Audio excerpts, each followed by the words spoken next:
Bonjour, bienvenue au grand tour de ce jeudi. C'est moi qui présente et c'est moi qui ouvre aussi parce que Ellie est à distance. Donc, je vous propose de commencer ce cas clinique intitulé Le vide pour combler l'absence. Donc, il y a un indice dans le titre, un peu à la façon des printemps de la médecine interne. Donc, il s'agit du cas d'un homme de 72 ans avec un syndrome inflammatoire et une atteinte multi-organique. Dans ses antécédents, il a arrêté de fumer il y a 40 ans. Il a eu un adénocarcinome de la prostate T3. Il a une insuffisance rénale chronique, une polypose nasale et une pansinusite sur laquelle on reviendra. Il souffre de dépression. Il a eu une prothèse totale de hanche. Dans son traitement, pas grand-chose. De la tamsulosine, Cymbalta et Féricure. Il travaillait dans l'administration et il vit seul. Et donc, il arrive aux urgences. C'est lui qui a appelé le 112. Et quand il arrive aux urgences, il dit qu'il voudrait être pris en charge. Il vient, il se plaint d'asthénie, d'écoulement nasal, apparemment chronique, de toux, peut-être chronique aussi, de sels liquides parfois. À l'examen, il n'y a pas grand-chose. Il a l'air subfébrile à 37,7. Il a un écoulement nasal et une diminution du murmure vésiculaire à droite avec des râles crépitants sont rapportés dans la note des urgences. Il a, à sa prise de sang qu'on voit sur la droite, quand même déjà 8 grammes d'hémoglobine, une anémie normocytaire qui n'a pas l'air régénérative, une formule où vous pouvez noter une lymphopénie modérée, un rien trop de monocytes. On continue avec sa prise de sang d'admission aux urgences, une ferritine quand même assez augmentée, 2174, et qui rentre sans doute dans le cadre d'un syndrome inflammatoire que vous voyez ici avec 186 de CRP. Euh, que dire d'autre? On voit son insuffisance rénale ici, 2 de créate. Le teston hépatique, il n'y a pas grand-chose. Il y a une partie d'hémolyse. Aux urgences, il a une radio de thorax qui montre pas grand-chose. Et vous voyez un ému qui montre une infection urinaire. Les estérases leucocytaires sont positives, les nitrites sont positifs. Il a plus de 900 globules blancs comme leucocyturie et la culture montrera plus de 100 000 colonies d'un Escherichia coli, en tout cas sensible à l'augmentin. Et le patient est monté en salle sous augmentin d'ailleurs. Mathieu, il a des plaintes urinaires? Ou bien c'est un examen fait comme ça, C'est un examen fait comme ça, je pense, face aux au syndrome inflammatoire? 100, 180, 190 de Ok. CRP. Oui, et par ailleurs, le collier est sensible à l'AMPI, donc on aurait pu se passer d'intoxiquer son foie avec l'acide clavulinique aussi. Mais en vrai, je vous mets déjà le résultat de la culture, mais évidemment, elle est venue 2 ou 3 jours D'accord, après. ok. Ah oui. Non, mais ce qu'il y a, c'est que souvent, on ne recorrige pas. On les laisse sous augmentin, alors qu'au moment de la culture, on peut on peut désescalader, quoi. Oui. Alors, quelques mots de son évolution. Il monte en médecine interne. Il a donc un traitement par amoxicilline clavulanate depuis l'admission. On continue à observer de la fièvre jusqu'à 4 jours environ après son admission, jusqu'à 39, 39 même 5, je pense. Il commence à décrire l'apparition de selles noirâtres, d'une toux grasse. Au 5e jour, on changera son traitement pour de la piperacilline tazobactam tazocin. Au 7e jour, on note une éruption prurigineuse de son tronc. J'ai pas de photo, désolé. Et le patient dit que cette éruption est parfois présente depuis peut-être des années. Alors, ceci, en fait, c'est sa CRP. Depuis l'admission ici vers le 12 août 2024, en fait, maintenant vous voyez les dates, et on va jusqu'au 30 août. Vous voyez qu'il était arrivé vers 180, 190. Il est sous augmentin. Est-ce que ça baisse? En tout cas, après, le tazocin vient après 5 jours. C'est pas une belle chute de CRP. Et vous voyez, je vous le donne déjà, que cette CRP va pas vraiment diminuer. En salle, on fait un scanner TAP, c'est pour thoraco-abdominopelvien, où il est décrit des épanchements pleuraux, un épaississement bronchique, de l'acide notamment aux gouttières pariétocoliques, des adénopathies médiastinales, hilaires, rétropéritonéales et inguinales, et une splénomégalie. Donc ici, une belle rate, les épanchements pleuraux, on peut observer des adénopathies et les épaississements bronchiques. Et le patient va pas aller mieux puisqu'il va descendre à l'USI, vous voyez, dans la nuit du 24 août. Pourquoi? Pour ça. Ouf. Donc, il passe en insuffisance respiratoire aiguë. Vous voyez une atteinte surtout lobaire supérieur avec des condensations alvéolaires et des images moins denses de verre dépoli. Sur d'autres coupes, vous voyez l'épanchement pleural à droite, à gauche. Donc, en fait, donc, l'urgentiste avait été appelé la nuit. Il a fallu quand même sérieusement augmenter son apport d'oxygène. Il avait une gazo où il passait en acidose avec une hypercapnie modérée. Il va à l'USI. À l'USI, on va lui faire une bronchoscopie et un lavage. Et on fait une fenêtre un jour ou deux. Je vous rappelle qu'il était sous tazocin. Et puis, on va commencer l'amoxifloxacine. En pensant à quoi? Je ne sais pas. Ah, Je vous donne déjà les résultats de la bronchoscopie et du lavage broncho-alvéolaire. j'ai encore une question. Juste après le lavage, il a été intubé? Il a été intubé un moment, Ok, oui. oui, bah, Quelques jours, mais euh, enfin, il va s'extuber lui-même, mais il a été intubé. parce que vu l'état de ses poumons et de sa gazométrie après un lavage. Au lavage, très rare leucocyte. La culture est négative. Bon, il y a des levures. Au niveau de la cytologie du liquide de lavage, on retrouve 41% de neutrophiles. Et d'ailleurs, la cytologie envoyée à l'anapathe confirme une alvéolite neutrophilique. Du point de vue des mycobactéries, examen direct négatif, la culture reviendra négative. Il y a eu une recherche de l'antigène aspergillaire qui est négative. Il n'y a pas de typage lymphocytaire parce qu'il n'y avait pas assez de lymphocytes. Bon. À l'USI, quand il arrive, il est là maintenant à 7,3 d'hémoglobine. Vous voyez que ces plaquettes chutent un tout petit peu là, c'est pas très bas, 141 000. Une légère hyperneutrophilie. Son insuffisance rénale s'est aggravée, il est maintenant à 3,8 de créate et donc il est à ce moment-là à 126 de CRP, après augmentant après Tazosa.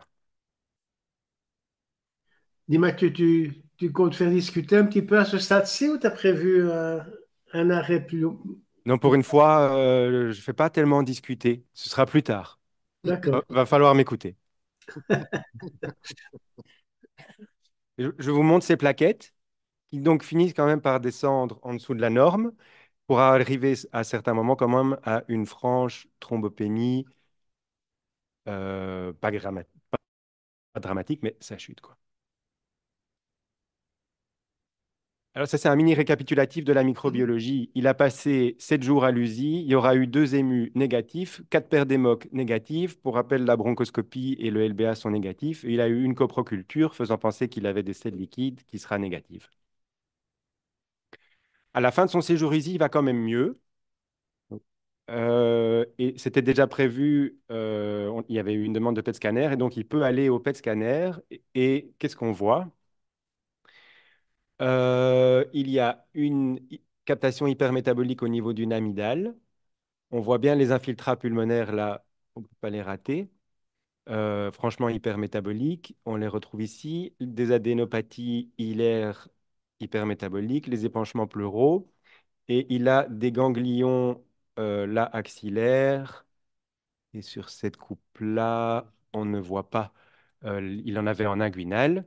Et c'était pas décrit dans le protocole, mais ceci, c'est une polypose nasale importante qui capte un petit peu quand même, je crois.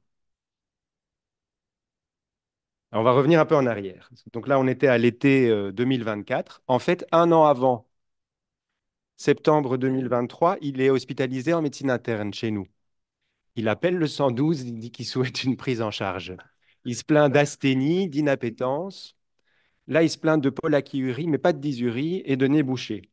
Si bien que, en fait, déjà aux urgences, il y a une prise en charge ORL, ils appellent un ORL.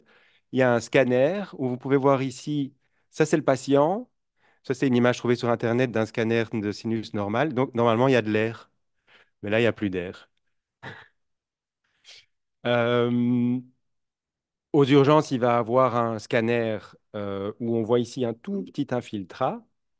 Et pourquoi il a un scanner? Mais c'est parce que quand il arrive, donc septembre 2023, il est à 10 d'hémoglobine, une légère hyperneutrophilie, toujours un manque de lymphocytes, un peu trop de monocytes, et il est à 161 de CRP. À ce moment-là, il avait 3 de créate. Et donc, il va monter en médecine avec un diagnostic de pansinusite et un diagnostic de prostatite. Il y a un avis fait en salle par un urologue. Effectivement, il se plaint donc depuis un mois environ de polachyurie, de nicturie, mais il n'a pas de dysurie. Il ne rapporte pas de perte de sang dans les urines, pas de fièvre. Quand il est admis via les urgences, il reçoit de l'augmentin. Euh, Après, puisqu'on pense à une prostatite et que j'imagine le scanner n'est pas très impressionnant, il est passé sous ciprofloxacine et l'augmentin est arrêté. Et c'est vrai qu'il avait 20 de PSA. Mais ça, c'est ses urines. Elles sont normales. Donc, il n'avait pas de douleur et des urines normales. Je vous remonte de nouveau sa CRP pendant cette hospitalisation en médecine. Sauf, ouais, sauf qu'il y avait quand même des globules rouges, là, non? Ouais. Bon, ok. Mais pas de blanc. Il y avait 4 croix d'hémoglobine, mais et oui, un tout petit peu de rouge. Ouais. Ouais. Ouais. Mais de là à en faire une infection urinaire. Donc ça, c'est sa CRP sur le séjour de septembre 2023. Vous voyez qu'il était arrivé vers de nouveau 170. Il est mis sous augmentin.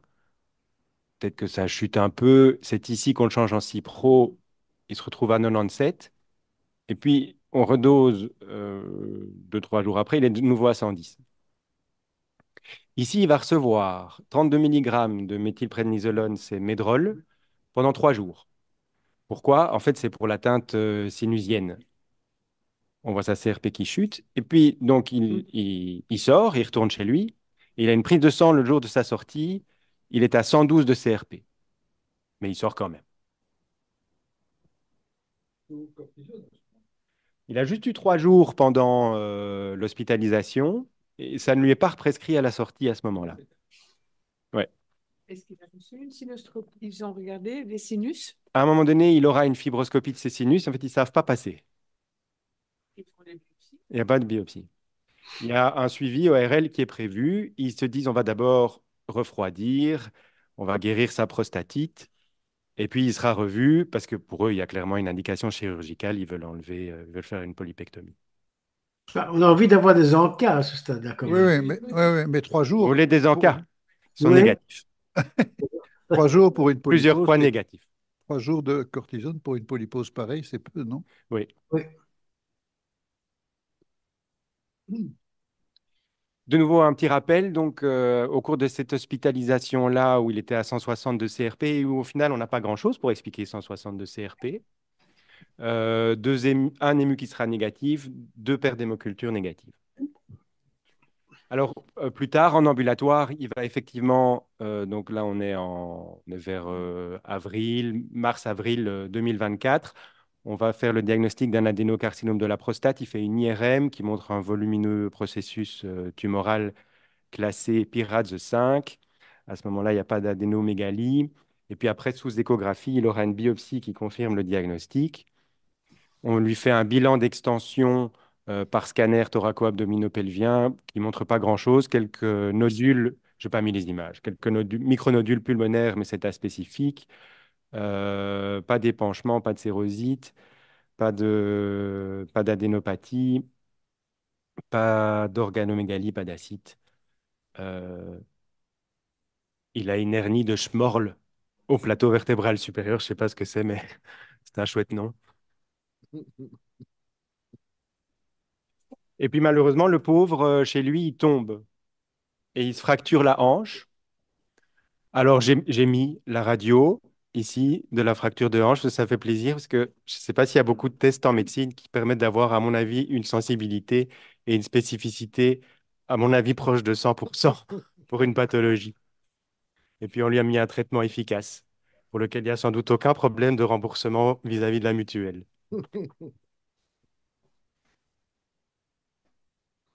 Et suite à cette fracture, il est hospitalisé en revalidation. Ça va durer un mois environ chez nous, en Reva.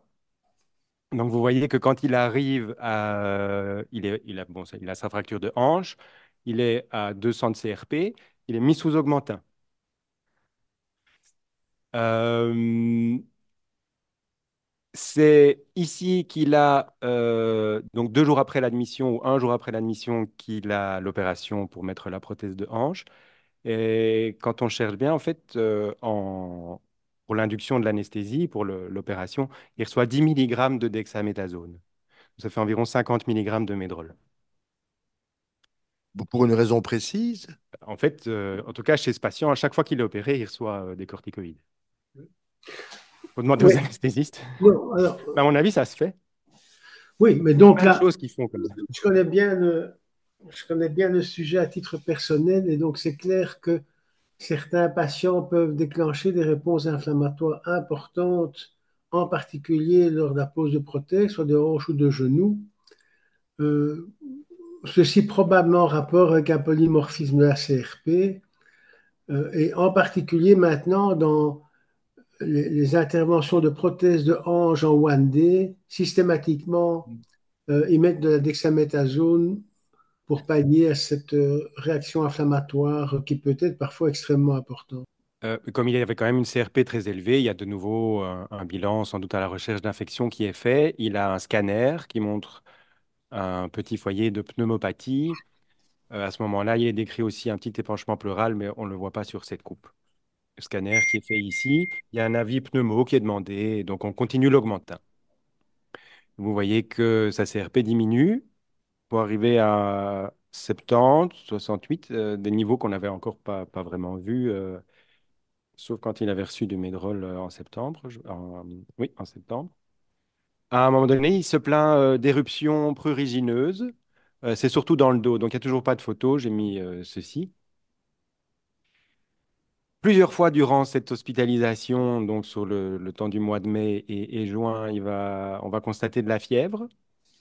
À un moment, de nouveau à cause de sa polypose nasale qui est toujours là, il reçoit un comprimé de Medrol 32, ici. Et alors, pendant plusieurs jours, on va trouver un œil rouge et qui l'embête. Il y a plusieurs consultations d'ophtalmo. Et puis, à la dernière, finalement, ici, vers le 21 juin, on fait le diagnostic d'uvéite antérieure. C'est pas son œil non plus, c'est une image qui vient d'Internet.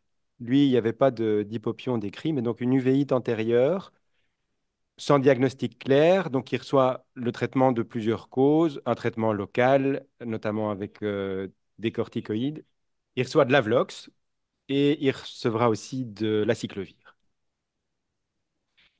Et puis, au final, il va sortir fin juin. Et là, quelques jours après, à peine, en fait, il va en urologie où on peut enfin l'opérer d'une prostatectomie radicale. Et la même constatation, en fait, hein, pour le pré-op, donc à l'induction de l'anesthésie, il reçoit 125 milligrammes de Solumédrol le 25 juin. Et donc, c'est sa CRP. À l'admission, le 26, il était à 97. Il tombe à 47. L'opération se passe correctement. Donc, fin juin. Un petit récapitulatif de nouveau, je tape sur le clou, quoi. Entre le 6 septembre 2023 et le 12 août, qui est l'hospitalisation que je vous ai présentée au début de l'exposé, il y a eu un diagnostic de prostatite. Il est souvent avec une CRP élevée. Il est hospitalisé en revalidation. Souvent, on se demande s'il fait des infections. Donc, il y aura eu 7 émus qui seront négatifs, 5 paires d'hémocultures qui seront négatives et une expectoration négative. Il y aura eu une recherche de pneumocoque urinaire aussi négative. Et puis, en août, la première hospitalisation que je vous montrais, quand il était en médecine chez nous et puis qu'après, il passe à l'USI pour l'insuffisance respiratoire, 3 émus négatives, 8 paires d'hémocultures négatives, le LBA, je vous avais dit, était négatif, 3 copros, donc il doit quand même avoir des selles liquides négatives. Après l'USI, il remonte en médecine, c'est de là que je le trouve en fait. Donc, c'est un patient qui est en anasarque avec une érythrodermie, avec une desquamation diffuse, ça entraîne un prurite. Et malheureusement, donc en fait, il remonte le 31 août. En 2, 3 jours, il va de nouveau se dégrader. Il était alors sous Avlox, mocifloxacine. Donc moi, je lui donne, à partir du 1er septembre, je pense, du Solumédrol, 125 mg, qu'il va recevoir pendant 3 jours, mais il va devoir quand même aller à l'USI, de nouveau, pour une insuffisance respiratoire, qui ne s'améliore pas. Donc ça, c'était le retour en salle de médecine sous moxifloxacine. Vous voyez sa CRP. Ici, on atteint 31 de CRP. Ça, c'est jamais atteint un peu après le Solumédrol. Et puis, ça remonte. Euh, Quand il est à l'USI, où le Médrol est arrêté. À l'USI, à partir du 6 septembre, on le met sous méronème. Vous voyez sa CRP. Il aura une biopsie cutanée le 5 septembre, en fait, juste avant de descendre à l'USI. Et il y a d'autres trucs qui sont cachés, hein. Il aura une biopsie d'un ganglion inguinal. Ça, c'est en fait le dernier jour de son séjour à l'USI, donc vers le 30 août. Et il aura une ponction biopsie ostéomédulaire et la biopsie cutanée dont je vous ai parlé juste avant de retourner à l'USI.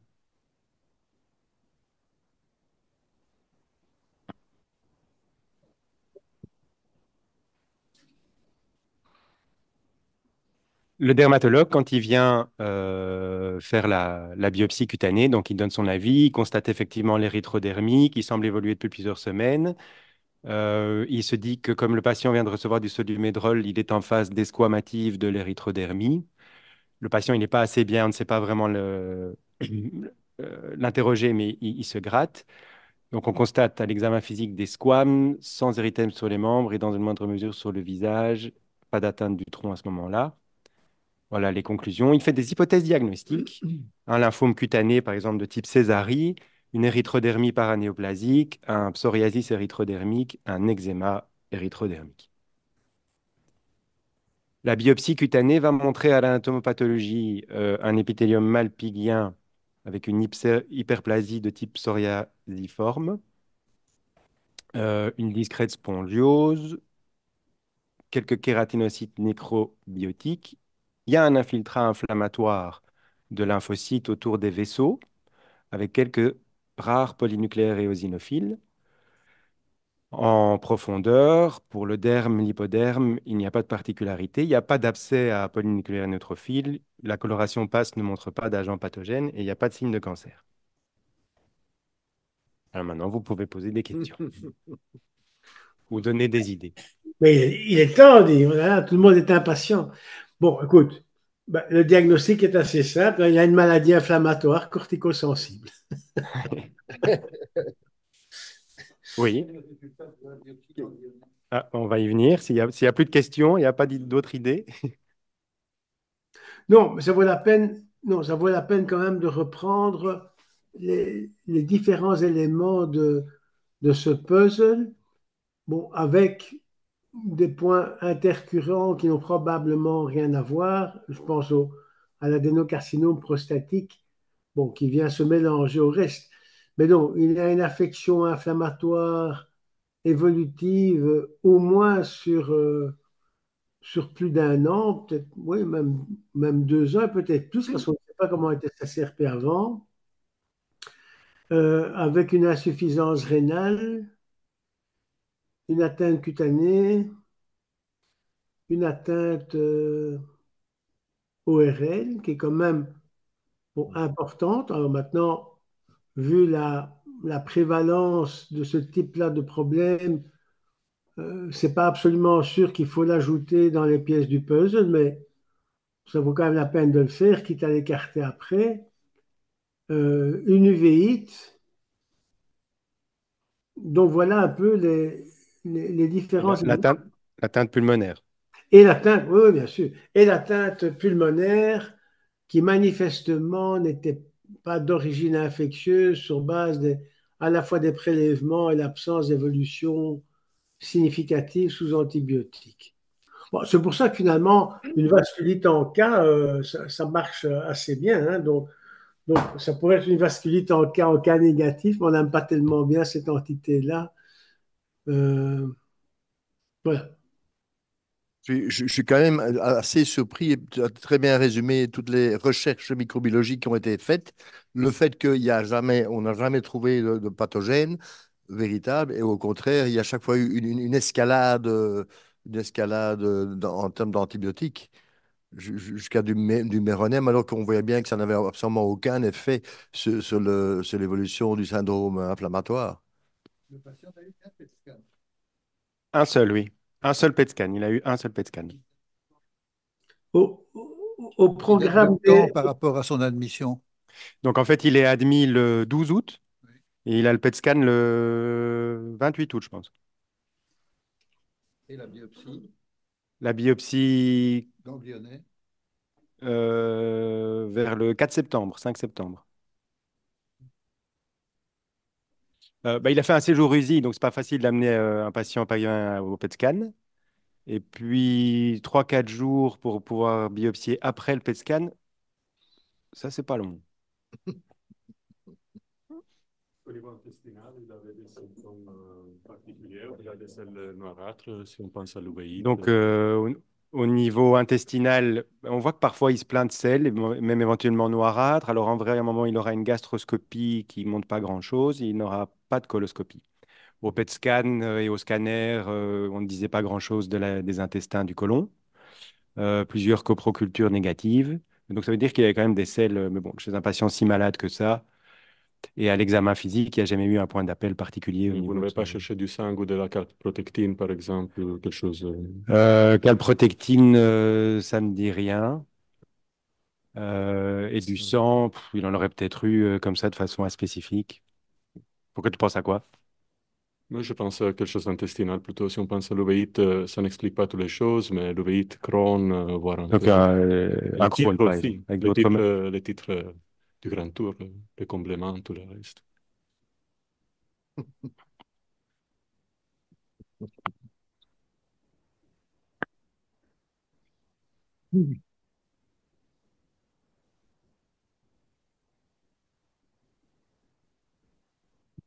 Qu'est-ce que tu as fait, José?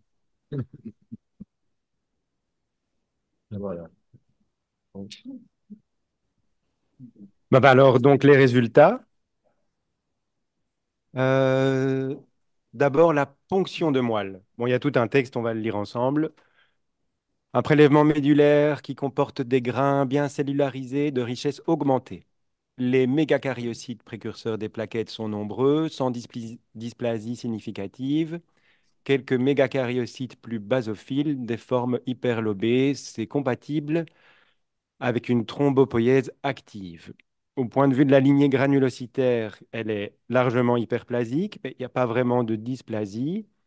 On peut retrouver tous les stades de maturation, mais il y a quand même un bloc maturatif partiel pour la lignée myélocitaire.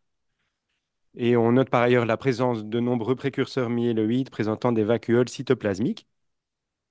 Au point de vue de la lignée érythroblastique, tous les stades de maturation, même s'il est toutefois un peu en retrait par rapport à l'hyperplasie granulocytaire, donc une érythropoïèse relativement peu active et il n'y a pas d'hémophagocytose visualisée. Donc ça, c'est la ponction médulaire. La biopsie ostéomédulaire, l'anatomopathologiste voit une moelle hématopoïétique qui est trop riche pour l'âge, avec des signes de dysplasie dans les 3 lignées. Et il dit qu'après exclusion des causes secondaires de syndrome myélodysplasique, on pourrait penser myélodysplasie, et qu'il n'y a pas d'infiltration lymphomateuse. Et enfin, à la biopsie ganglionnaire, ganglion inguinal, l'anatomopathologie dit qu'on a un infiltrat inflammatoire polymorphe constitué de nombreux histiocytes de macrophages qui sont disposés en nappe cohésive, de polynucléaires éosinophiles et de quelques plasmocytes. Et cet infiltrat inflammatoire cohabite avec des cellules lymphocytaires T qui sont dites atypiques, qui sont de petite taille et présentant de temps en temps un aspect Hodgkinoïde-like. Il n'y a pas d'hématome, mais à ma connaissance, le Hodgkin, ce n'est pas un lymphome T.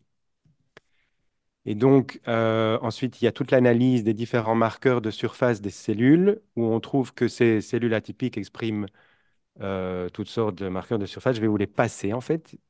Mais la conclusion, c'est que ces cellules sont suffisamment atypiques que pour être compatibles avec un lymphome T dit périphérique, selon la classification NOS de l'OMS 2022, mais qu'il faut corréler aux données cliniques, biologiques, génétiques, à la recherche d'une monoclonalité T, et qu'on pourrait faire un NGS lymphome T. Je ne sais plus quelle est la dia qui vient après. Pourtant, ce n'est pas un lymphome.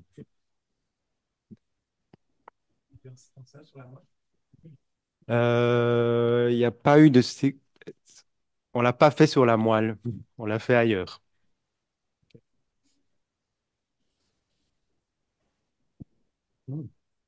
Les PG, non? Pas de diagnostic? Il n'y a pas une maladie qui vient? Pas vraiment. Pourquoi?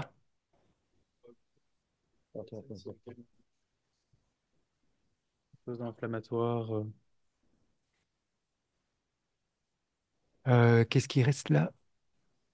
En fait, il fallait revenir effectivement. Donc, ceci, c'est la ponction de moelle.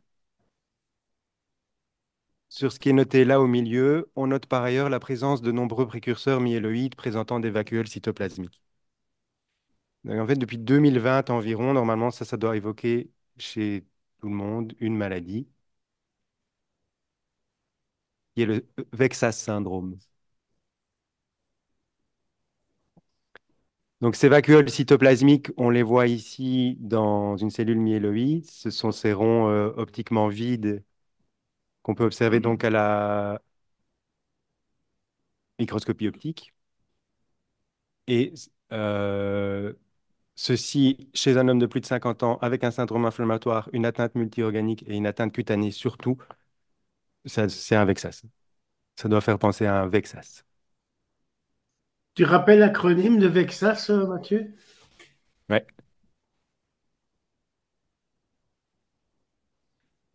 Donc, le Ouais. syndrome VEXAS, c'est pour vacuole, dont on vient de parler. Le E, c'est pour enzyme link. Le X, c'est pour le fait que la mutation se trouve sur le chromosome X. Le A, c'est parce qu'il y a des... C'est une maladie auto-inflammatoire et on trouve des manifestations inflammatoires. Et le S, c'est pour somatique parce que la mutation est somatique. Elle survient à un moment, et a priori après 50 ans, dans certaines cellules. Et la mutation sur le chromosome X, c'est la mutation du gène UBA1, qui code donc pour une enzyme. Et donc, chez ce patient, l'analyse génétique a été faite, envoyée à Erasme. En fait, ils ont un panel de gènes qu'ils testent lorsqu'on pense à une fièvre dite héréditaire. Et on a retrouvé chez lui, au niveau du gène UBA1 qui se trouve sur le chromosome X, la mutation ou le variant. C'est synonyme, variant, mutation. C.118.1 GC, c'est-à-dire qu'il y a un remplacement d'acide aminé d'un G pour un C. Et d'ailleurs, dans leur protocole de génétique à Erasme, ils confirment que c'est un syndrome VEXAS. Ils décrivent un peu la maladie dont on va parler. Et donc, le patient ici avait le variant MET41, ça veut dire que ça touche la méthionine 41, le variant C118-1G versé, qui était connu. Le syndrome VEXAS, ça a été décrit en 2020, donc c'est récent. C'est sorti dans le New England en octobre 2020, euh, dans ce papier que vous voyez là, dont le premier auteur est Beck, qui est sans doute la référence actuelle pour la maladie.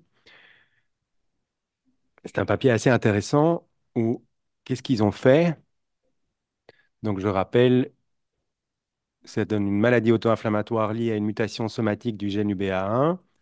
Ce gène code pour une enzyme E1 qui intervient dans l'ubiquitination de protéines. Ça s'accompagne de vacuoles qui sont donc vides au sein des cellules myéloïdes et c'est surtout les hommes au-delà de 50 ans. C'est surtout les hommes puisque c'est lié à X et que les femmes ayant deux chromosomes X, elles peuvent compenser. L'ubiquitination, c'est un processus cellulaire de modification des protéines très important où par ubiquitination, on ajoute aux protéines, et ça se fait en cascade, il en faut plusieurs, des ubiquitines qui viennent se fixer à certains acides aminés, et ça intervient dans toutes sortes de voies ou de phénomènes de la biologie cellulaire, comme par exemple la dégradation des protéines qui sont trop vieilles vers le protéasome, comme par exemple la localisation des protéines pour qu'elles se retrouvent là où il faut au sein des différents compartiments cellulaires ou aussi dans la régulation de voies de signalisation. Ça, c'est donc les figures du papier du New England de 2020 où qu'est-ce qu'ils ont fait? En fait, ils ont pris des patients qui avaient des pathologies inflammatoires d'origine indéterminée, soit dans leurs patients à eux, soit ils avaient une base de données appelée maladie sans diagnostic, avec sans doute beaucoup de pathologies inflammatoires comme ça. Donc, ils avaient pu trouver environ 2500 patients et ils ont envoyé tous ces patients au séquençage de génome et d'exome. L'exome, c'est la partie codante du génome. Et ils ont trouvé au départ 3 patients qu'on voit là. Les gaussiennes qu'on voit, c'est en fait la fréquence des bases, si je ne dis pas de bêtises, et vous voyez que vous avez en dessous ici, à chaque fois, ce qu'il faudrait avoir, c'est-à-dire un ATG, ça compte pour une méthionine, et vous voyez que le T ici est remplacé par un C, donc on a du rouge, du bleu, et on retrouve du rouge, du bleu, et il y a trop de bleu et plus assez de rouge, le patient est malade, et c'est la même chose ici. Donc ces 3 patients avaient un syndrome auto-inflammatoire qui est celui qui ressemble à ce que notre patient avait. Ils ont pu montrer après qu'en fait, donc il s'agit de mutations somatiques. On ne les retrouve pas dans tous les types cellulaires du patient. Ça vient avec le temps, un peu à la façon en fait d'une carcinogénèse. Ils ont montré que la mutation se retrouvait dans les cellules hématopoïétiques, dans les stem cells, donc les cellules hématopoïétiques primaires qui donnent ensuite des cellules spécialisées, mais que cette mutation va disparaître pour le lymphocyte, par exemple. Quand le lymphocyte suit sa voie de maturation et de spécialisation, la mutation disparaît, mais ça perdure, idem pour les mégakaryocytes, mais ça perdure pour les cellules de la lignée myéloïde. Ceci dit la même chose. Ceci, c'est ce qui leur a permis de comprendre le reste de la physiopathologie. On voit en fait le gène de UBA1. On voit ici les méthionines à partir desquelles en fait, c'est pas le gène, pardon, c'est l'ARN messager, va être lu pour faire une protéine. Et ce qui se passe en fait quand il y a mutation, c'est que il y a production d'une protéine UBA1 qui est tronquée, qui ne se retrouve pas là où elle doit aller, elle se retrouve dans le cytoplasme et qui perd, ce qu'on voit ici, son activité enzymatique. Et ils peuvent montrer que du coup, il y a production exagérée ou dérégulée de médiateurs inflammatoires. Ils avaient fait une première description clinique de leurs patients. Alors après, ils trouveront d'autres patients, puis ils vont les comparer. Donc par exemple, ils reprennent les patients, ils les comparent aux gens de leur famille. On ne retrouve pas la mutation au sein de leur famille, donc c'est vraiment quelque chose de somatique. C'est venu par après avec le temps. Ils prennent à un moment donné une banque de données de personnes ayant eu de patients ayant eu des exomes ou des séquençages pour l'une ou l'autre raison, surtout des enfants, en fait, pour maladies neurodégénératives. Et là, ils peuvent comparer à plus de 200 000 génomes, je pense. Et ils ne retrouvent ces mutations que dans à peine 5% des cas, donc surtout chez des enfants. Et en fait, les enfants qui ont la mutation ont quand même des manifestations immunitaires, mais là, moi, j'ai pas plus de données, j'ai découvert ça juste maintenant. Et il faut comprendre aussi que donc ces mutations viennent plus tard, un peu à la façon de mutations carcinogènes, et qu'il y a un mosaïcisme, c'est-à-dire que toutes les cellules ne l'expriment pas. Par exemple, ils ont pu voir qu'on ne voyait pas ça dans les fibroblastes. Et le mosaïcisme fait que on peut déterminer un certain pourcentage de cellules qui expriment cette mutation. Et en général, les patients atteints avaient 70% d'expression de la mutation. C'était des hommes au-delà de 50 ans. Et donc, vous voyez que 92% avaient de la fièvre, 88% une atteinte cutanée, 72% des infiltrats pulmonaires. Ça peut s'accompagner d'atteintes de l'oreille et du nez à type de chondrite, comme ce qu'on voyait dans la polychondrite atrophiante. Et en fait, il y a, on sait maintenant qu'il y a une partie des patients qui étaient diagnostiqués polychondrite atrophiante qui sont en fait des VEXAS, un syndrome inflammatoire. Tous ces patients étaient sous corticoïdes. Il y avait d'autres médicaments essayés parmi les DIMAR. Que dire d'autre? Au début de la maladie, ces patients ont un risque nettement accru de faire des thromboses veineuses. Au début, on décrivait souvent une anémie. Ils ont souvent une anémie marquée, certes, et on disait qu'elle était macrocytaire. Et c'est vrai qu'il y a beaucoup de patients qui étaient décrits au début comme ayant des volumes corpusculaires moyens très élevés jusqu'à 120. Et on retrouve les vacuoles à la ponction médulaire. Et ils ont été prendre ces patients ailleurs, ils ont regardé quels étaient les diagnostics alors. Donc, ces gens avaient, comme je vous l'ai dit, des diagnostics de polychondrite atrophiante, de syndrome de Sweet, qui est une dermatose neutrophilique, des syndromes myélodysplasiques. Et c'est vrai qu'il y a toujours cette classe diagnostique qui est que on savait que certains patients avec des syndromes myélodysplasiques avaient parfois des manifestations inflammatoires, faire beaucoup de fièvre, des arthralgies ou des choses comme ça. En fait, toute une partie de ces patients, c'était des VEXAS. Euh, Ça pouvait être confondu avec une polyartérite noueuse, ça pouvait être confondu avec une artérite à cellules géantes, anciennement ortone. Et certains avaient quand même une monoclonalité et des MGUS.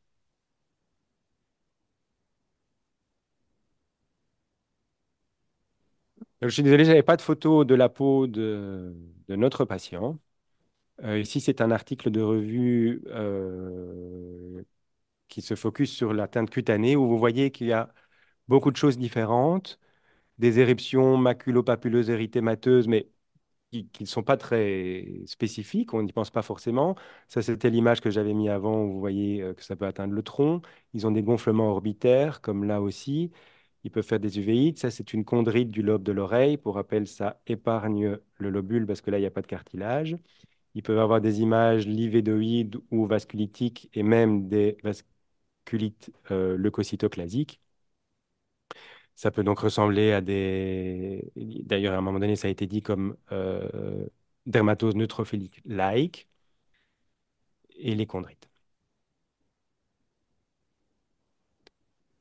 Alors, en fait, on s'est aperçu après, donc depuis que ces papiers sont sortis, il y a énormément de publications et on découvre au fur et à mesure que le tableau clinique est plus que ce qu'on pensait initialement. Et donc, il y a des cas qui ont été décrits chez les femmes. Donc, pour rappel, la mutation est sur le chromosome X et donc c'est souvent compensé par le deuxième chromosome X de la femme. Et donc, par exemple, en cas de monosomie congénitale, c'est ce qu'on appelle le syndrome de Turner, il y a des VEXAS qui ont été décrits. Il existe des monosomies qui ne sont pas congénitales, mais acquises, ça, je ne connais pas. Et il a même été décrit assez récemment, en décembre 23, un cas de syndrome VEXAS chez une femme qui n'avait pas de monosomie X. Donc, il y a des hypothèses qui ont été faites parce que cette dame avait, en plus de la mutation UBA1, d'autres mutations au sein des cellules myéloïdes et que peut-être certaines pouvaient avoir une interférence sur l'expression du BA1 euh, et, et empêcher la compensation. Parce que donc, ça je ne l'ai pas mis, mais on s'aperçoit qu'il y a une sorte de continuum entre les vrais syndromes myélodysplasiques, disons, et le VEXAS. Et donc, on retrouve parfois d'autres mutations. Donc, vous savez qu'on peut trouver des mutations forcément dans le syndrome myélodysplasique. Et quand tout d'un coup, on a un syndrome myélodysplasique, si jamais une mutation UBA1 survient, ils vont faire un VEXAS. Et on peut trouver des VEXAS avec d'autres mutations qui rentrent plutôt dans le cadre des syndromes myélodysplasiques. Et ce sont ces patients-là alors qui vont préférentiellement développer un tableau de myélodysplasie en plus des symptômes auto-inflammatoires. J'espère que j'ai été clair.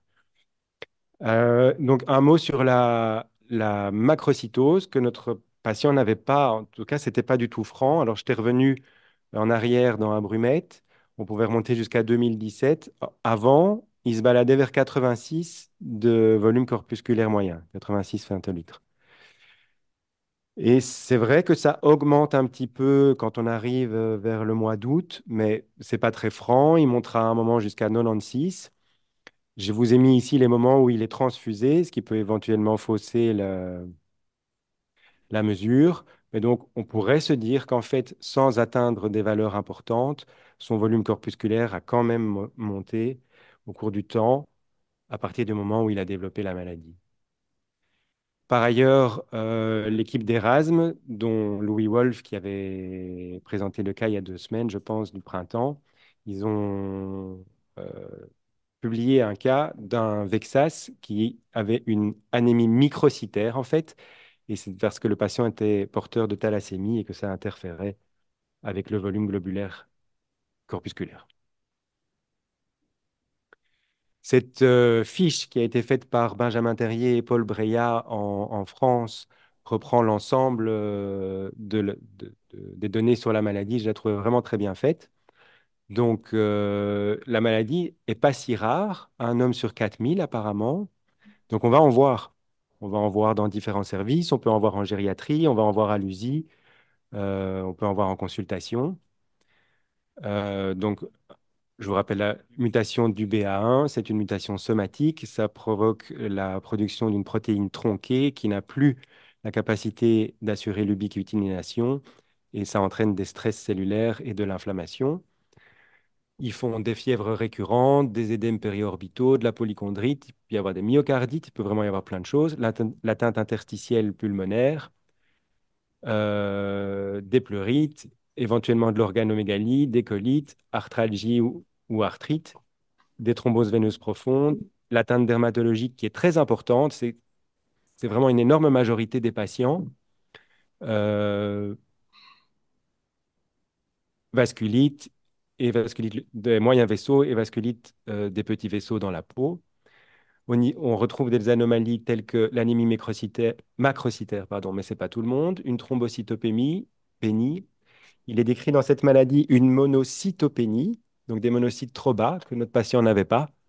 Je ne pense pas que ce soit très sensible non plus, mais c'est très rare d'avoir une monocytopénie en fait. Il n'y a pas beaucoup de maladies qui s'accompagnent de ça. Les vacuoles, comme vous le savez maintenant, et une proportion de ces patients a donc un syndrome myélodysplasique. Une petite proportion ont une gammopathie monoclonale et bien sûr, ils ont une CRP élevée. Et il y a déjà un mot des traitements ici. Ils répondent aux glucocorticoïdes. Donc en fait, ils répondent, mais ils sont très corticorésistants. C'est-à-dire que dès qu'on baisse la dose, ils vont moins bien. Et parfois, c'est pour des doses qui restent élevées, contrairement à ce qu'on peut voir par exemple dans l'artérite à cellules géantes. Il y a des gens, par exemple, qui se mettent à récidiver pour 40 mg d'équivalent prednisone. Et il y a, depuis quelques années maintenant, donc, beaucoup de traitements qui sont essayés. Par exemple, les JAK inhibiteurs, les anti-IL-6. Il y a eu des effets d'anti-TNF. Et oui, non. Et par analogie, vu que certains de ces patients ont un syndrome myélodysplasique, il a été essayé des agents hypométhylants de l'ADN comme l'azacitidine. Je reviendrai sur le traitement, mais donc à ce stade-ci, il n'y a pas beaucoup de choses de structurées, mais on est face à une maladie grave, donc il faut tenter des traitements. Donc ça avait été évoqué pendant la présentation du cas. Il y a des gens qui publient. Ici, c'est une petite série de cas avec revue de la littérature, des tableaux de patients qui miment effectivement des vasculites à Anka. Et j'ai mis ceci parce que là, il y avait 2 cas de polypose nasale, mais il n'y avait pas de détails pour pouvoir se dire qu'elle était aussi sévère que chez notre patient. Si on tape Mimiker et Vexas, on trouve pas mal de choses. Et donc, il avait été décrit aussi un cas où ça se présentait comme une maladie de Castleman multicentrique. C'est une maladie qui ressemble un peu à un lymphome sans être cancéreuse, où les gens ont en tout cas des polyadénopathies et où l'anatomopathologie des ganglions peut aussi être trompeuse et pas claire. Et où on peut observer, je pense, des cellules inflammatoires, lymphocytaires ou non, qu'on pourrait dire comme réactionnelles, comme c'était le cas chez nous. Alors ça, c'était un papier intéressant. Pourquoi? Parce que donc, il existe une cohorte française importante et franchement, ils se sont développés très vite. Peut-être même qu'ils avaient vu venir la maladie plus ou moins en même temps que Beck aux États-Unis, mais ils publient déjà beaucoup et ils ont publié rapidement après la publication de Beck. Donc, ils ont une belle cohorte qui, à mon avis, a plus de patients que ça maintenant. L'intérêt de ce papier, c'est qu'ils ont fait ce qu'on appelle une analyse non supervisée des phénotypes de patients, si vous voulez. Donc, en fait, ça donne ceci. Chaque point, c'est un patient. On rentre toutes les données cliniques, biologiques, tout ce qu'on veut des caractéristiques des patients, et on regarde s'ils se groupent d'une façon ou d'une autre. C'est sans qu'on dise dans quel ordre. C'est pour ça qu'on dit non supervisé. Et vous voyez que eux obtiennent en gros 3 groupes de patients et que en plus ces 3 groupes de patients étaient liés à 3 variants différents du gène, donc 3 mutations différentes du gène. Il y avait, je ne sais plus lequel est lequel, un groupe qui était, disons, classique, avec le syndrome myélodysplasique et très inflammatoire et qui a un très mauvais pronostic. Parce que ça, je peux vous le montrer après, mais donc, en fonction de la mutation, on voit quand même que les pronostics sont différents. Un groupe qui était plus de type vasculite, aussi assez sévère, et un groupe qui, par chance, a surtout une atteinte cutanée, mais c'est très peu inflammatoire, et ce sont donc des patients qui, a priori, ne finissent par exemple pas aux soins intensifs et qui ont un meilleur pronostic. Ça, ce sont les courbes de pronostic en fonction des mutations. Les mutations qui sont montrées là n'étaient pas les mutations de notre patient à nous. Parce que donc, depuis maintenant, on sait qu'il y a différentes mutations, différents variants possibles pouvant expliquer, toujours dans le gène UBA1, mais donc pouvant expliquer le VEXAS. Et donc, pour finir, les traitements. Mais donc, au début, quand ils ont vu arriver la maladie, ils ont essayé différents traitements dits anti-inflammatoires comme le tocilizumab, inhibiteur de la voie de l'IL-6, des Jakstat, qu'on utilise notamment en rhumatologie. Et à mon avis, à un moment donné, on finira par utiliser aussi des interférons gamma en fonction de différents travaux qui sont faits sur les cytokines produites dans les VEXAS. La seule revue que j'ai pu trouver qui date de 2022 est ceci, où ils ont cherché ce qu'il y avait comme données publiées sur les traitements. Et donc, il n'y a pas grand-chose. Ils disent qu'effectivement, à ce moment-là, il y avait 5 études non randomisées, 4 sur l'azacitidine, qui est cet hypométhylant, une sur le ruxolitinib, qui est un anti-JAK-STAT, et le tocilizumab. Et donc, il y en a qui montrent une certaine efficacité, mais on n'est pas encore à un moment où on sait établir des guidelines bien clairs, je pense. Mais de ce que on peut voir par là, en général, l'anti-IL-6 et parmi les JAK-STAT, particulièrement le ruxolitinib, semble devoir être tenté quand on a des patients qui vont vraiment pas bien. Voilà, des messages, c'est que parfois, si on ne trouve pas de microbes, c'est que c'est peut-être parce que c'est pas infectieux. Donc maintenant, il faut penser au Vexas si on est face à un homme âgé à partir de 50 ans. Mais vous voyez que même parfois des femmes, si vous avez notamment un tableau, on peut se dire typique maintenant, avec syndrome inflammatoire, atteinte multisystémique et surtout l'atteinte cutanée. La macrocytose, c'est pas forcément un signe sensible, en fait. Et la monocytopénie, je pense pas non plus. C'est une maladie corticodépendance. Donc, on peut aussi y penser si on avait un premier diagnostic, qu'on voit qu'on ne sait pas sevrer les corticos. Apparemment, ça peut mimer un lymphome T ganglionnaire et il se pourrait que la polypose nasale soit une manifestation de la maladie. Voilà.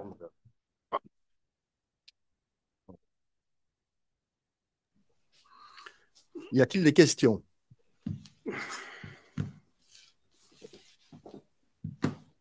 En fait, malheureusement, il est mort.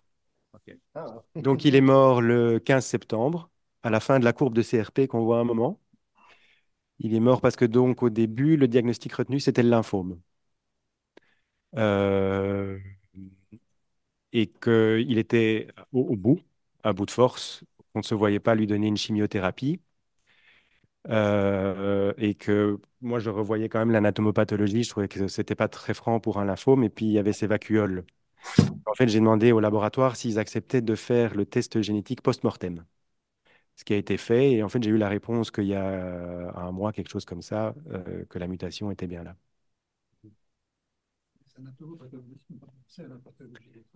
Non.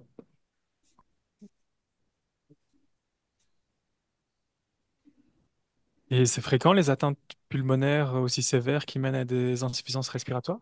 Non, je pense qu'on dit plutôt, donc tu vois qu'il y a différents phénotypes. J'ai l'impression que le plus fréquent, c'est qu'on tombe sur une atteinte pulmonaire un peu par hasard.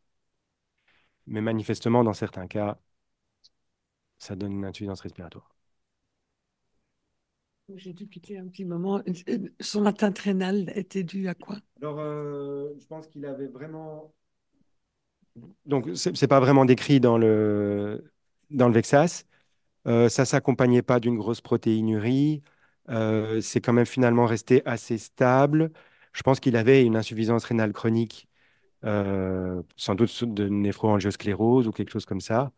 Euh, et qu'elle s'est dégradée vu les moments difficiles, notamment hémodynamiques auxquels il est passé ou quelque chose comme ça. Ou alors il avait, je sais pas moi, une amyloïdose AA. En fait, comme vous aviez vu, parce que j'ai pu retrouver ces volumes corpusculaires en 2017, je ne les ai pas mis là, mais 2017, 2018, il n'avait pas de syndrome inflammatoire. Sa biologie était normale. Mhm. Donc l'atteinte rénale, c'est pas clair.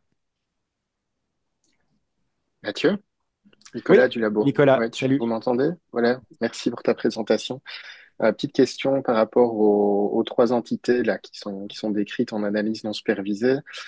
Ton patient, tu le classifierais finalement plutôt en versant dysplasique ou en versant vasculitique? Je pense Al- que le troisième, il est exclu vu la sévérité que tu as observée chez ton patient. ouais. Ouais, moi, j'ai l'impression que quand ils ont une dysplasie, elle est plus sévère que ça. Mhm. Donc, je Oui, c'est crois ça. que le, Ouais. je crois que le groupe dit myélodysplasique, on devrait avoir une moelle où tu pourrais être capable de dire qu'il y a clairement une myélodysplasie. Et c'est ça Mhm. qui fait choisir les traitements contre la C'est ça. myélodysplasie chez ces patients-là. Voilà. Euh, Parce qu'il n'a pas échappé que effectivement il y avait une discordance entre l'anapath et ce qu'on a eu ici au labo, dans le sens où nous avons décrit purement des vacuoles sans signe de dysplasie en morpho ni en cytométrie, alors qu'il y a une dysplasie trilignée qui est évoquée en anapath. Donc voilà, après sur le plan clinique, admettons si tu fais abstraction de ça, pour ces deux pathologies, est-ce que tu penses que le plan vasculitique était plus en avant ou pas? Voilà, c'était un oui, peu la question. j'imagine qu'il était peut-être plus dans ce. Je devrais relire en détail Ouais, ouais, ce papier, mais à mon avis, voilà. il était plus peut-être alors dans le groupe vasculitique. Ouais. Parce que les vacuoles, en fait, dans l'OMS, sont pas un critère de dysplasie. Donc c'est ça qui était assez atypique dans sa moelle. Apparemment, ces vacuoles, on peut les voir en cas d'alcoolisme. On peut les Oui, voir toxicité, ouais, tout à fait. on peut les voir Toxicité médicamenteuse, ouais, ouais. dans la carence en zinc, que j'avais noté en fait, je pense. Mhm. Carence Ouais. en zinc, non, pardon, l'intoxication au zinc, la carence en cuivre. Et alors, mais ça remonte à plusieurs années, on disait dans les hémopathies myéloïdes. Mais peut-être qu'en fait, ce Mhm. sont les Vexas qui ont ça, quoi. Des Vexas pas reconnus, ouais.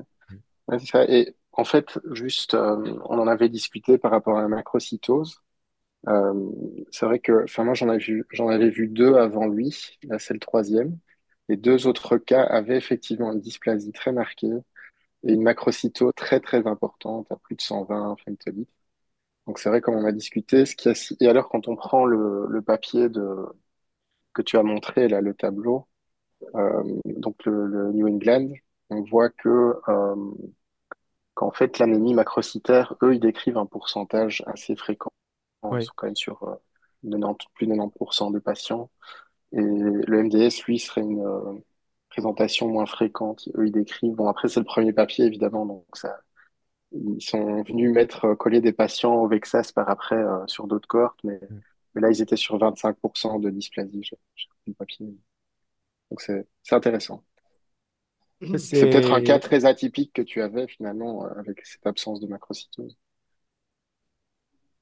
Oui, et la monocytose, alors qu'on s'attend plutôt à avoir une monocytopénie.